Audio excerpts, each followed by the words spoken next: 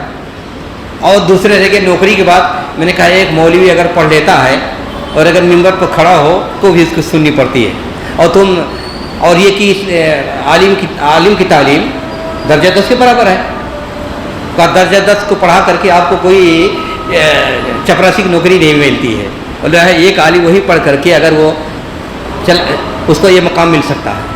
تو یہ چیلنج ہے سب سے بڑا کہ آج جو 7ویں جنریشن ہے، ہماری جو تاریخ ہے اس تاریخ کو ہم بھلا بیٹھے ہیں کہ اس تاریخ کو اعادہ کرنا ہے، اس تاریخ کو زندہ رکھنا ہے، اور بھی کوئی قوم بھی اگر اپنی امتیاز کے ساتھ اپنی شناخت کے ساتھ زندہ نہیں رہتی ہے تو ختم ہو جایا کرتی ہے۔ اور ختم ہونے کی کہانی یہ ہے کہ پورے ہندوستان میں بڑے بڑے جو مالداروں کے گھرانے تھے، نوابوں کے گھرانے تھے، جو اہل حدیث تھے وہ اہل حدیث نہیں رہ گئے، وہ چھوڑ چکے ہیں مسلک اہل حدیث۔ اللہ کی مہربانی یہ بھی ہے کہ جتنا چھوڑے ہیں اس سے کئی گنا زیادہ لوگ اہل حدیث بھی ہوئے ہیں، لیکن یہ کہ جن گھرانوں میں بڑے بڑے گھرانے، دلی کا مسئلہ ہو، کہیں بھی کسی شہر کا ہو، جو بڑے گھرانے تاجر تھے یا نواب گھرانے تھے، وہ سب آج ان کے گھرانے بدل چکے ہیں، اور وہ گاؤں وہ ایریے جہاں علماء کی پہنچ نہیں ہے وہاں بھی لوگ بدل چکے ہیں۔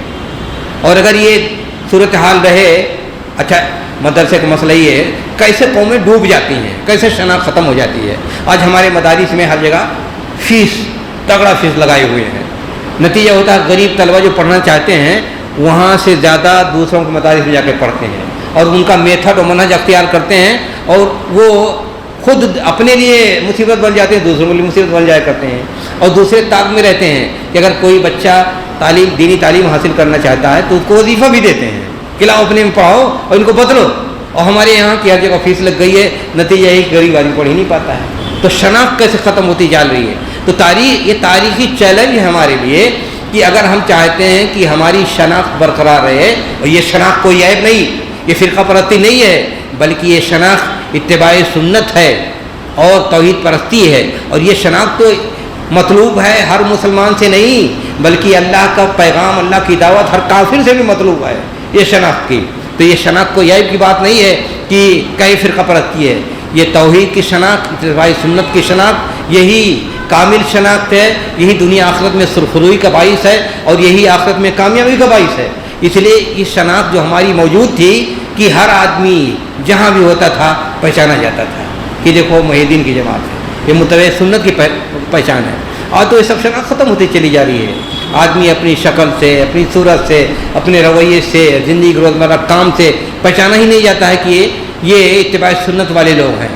پھر اس موڑ پہ پہنچ گئی ہے جہاں یہ اپنی شناخت ختم ہوتی نظر آ رہی ہے۔ اس لیے ضروری یہ ہے کہ وہ جو تسلسل ہے ہماری تاریخ کا، اس تسلسل کو برقرار رکھیں اور جتنی محنت و کوشش ہے 250 سال کی اس کو ضائع ہونے سے بچائیں۔ ہر جگہ ہر ایک آدمی کے لیے اس کو سمجھنا اور جاننا ضروری ہے، اور تاریخ کی اس انداز سے سمجھنے اور پڑھنے کی کوشش کیجیے۔ یہ کوئی ثنا خوانی نہیں ہے تاریخ کہ بس آپ لے کر گاتے رہیں کہ ہم نے کیا، ہم نے کیا، ہم نے کیا، ہم نے کیا، ہم جنتی ہیں۔ تاریخ یہ ہے کہ جہاں ہمارا عروج ہے اس کو زندہ رکھیں اور جہاں ہمارا زوال ہے اس کو دور کرنے کی کوشش کریں، اور یہ ہمارے لیے انتہائی ضروری ہے، اس کو سمجھیں اور جانیں۔ تاریخ اسے کہتے ہیں کہ آپ تاریخ کی روشنی میں سمجھیں کہ ہم نے کیا کیا، اچھا کتنا کیا ہے، غلطی کتنی کی ہے، زوال کتنا ہوا ہے، پہچان ہماری کہاں قائم تھی، پہچان ہماری کہاں ختم ہوئی ہے۔ اس انداز سے تاریخ دیکھنے کی کوشش کیجیے۔ یہ تاریخ کو آج دینی تاریخ بر صغیر کی جتنی ہے وہ اس کو افسانہ بنا دیا گیا ہے، اور اس کو جنرل معلومات کی حیثیت سے پیش کر کے سب کو برابر کرنے کی کوشش کی ہے۔ چاہے تم قبر پوجتے ہو، چاہے تم ودود الوجید تصوف میں ہو، چاہے شرکیہ اندر ڈوبے ہو، چاہے موحد ہو، سب برابر ہیں۔ تو یہ ناروا کوشش بھی ہوئی تاریخ دینی بر صغیر کی دینی تاریخ کو جو امتیاز ہے، جو خط امتیاز ہے کہ یہ راستہ بریلی کو جاتا ہے، راستہ دیوبند کو جاتا ہے، یہ راستہ مدینہ کو جاتا ہے، جو یہ خط امتیاز ختم کر کے ایک جنرل معلومات کے حیثیت تاریخ لکھی گئی ہے، اور نتیجہ یہ ہوا کہ یعنی جو موحدین بیٹھے ہوئے ہیں سعودیہ میں وہ بھی وہی لیے گا رہے ہیں کہ اچھا کہیں اریمیہ کی کتاب پہنچ گئی المسلمون ہند، کہیں کسی کی پہنچ گئی تاریخ الدعوت الاسلامیہ فی ہند مسعود عالم ندوی کی، کہیں کسی کی۔ یہ سب کیا ہیں؟ یہ جنرل معلومات ہے، تاریخ نہیں ہے، اور اس میں سب کو برابر کر دیا گیا ہے اور جان بوجھ کے کوشش کی گئی ہے۔ لیکن یہاں سالوں کی جد و جہد ہے اور ایک ایک سنت کے زندہ کرنے کے لیے انگلیاں توڑ دی گئی ہیں، ڈنڈے برسائے گئے ہیں اور قتل بھی ہو گئے ہیں، اس کی جیسے کوئی ویلو نہیں۔ تو تاریخ گپ نہیں ہے، تاریخ افسانہ نہیں ہے، تاریخ حقیقت ہوتی ہے۔ یہ اس حقیقت کو سمجھنا اور جاننا ضروری ہوتا ہے، اور اللہ تعالیٰ نے حکم دیا ہے وَذَكِّرْهُمْ بِأَيَّامِ اللَّهِ کہ یہ جو تاریخ ہے جو بھی ہو، چاہے آدمی عروج کی ہو یا زوال کی ہو، اس کو آدمی کو جاننا چاہیے، سمجھنا چاہیے، تاکہ انسان کے سامنے آئینہ رہے، تاکہ انسان جانے کہ ہم کیا ہیں، ہماری شناخت کیا ہے، تاکہ اس کو اندازہ رہے کہ ہم خط مستقیم پہ چل رہے ہیں کہ خط منحرف پہ چل رہے ہیں۔ یہ جاننا ضروری ہوتا ہے، اور اس کو برابر پیش کرنا چاہیے اس ڈھنگ سے کہ ہماری زندگی کے، ہماری تاریخ کے کتنے عنوانات ہیں۔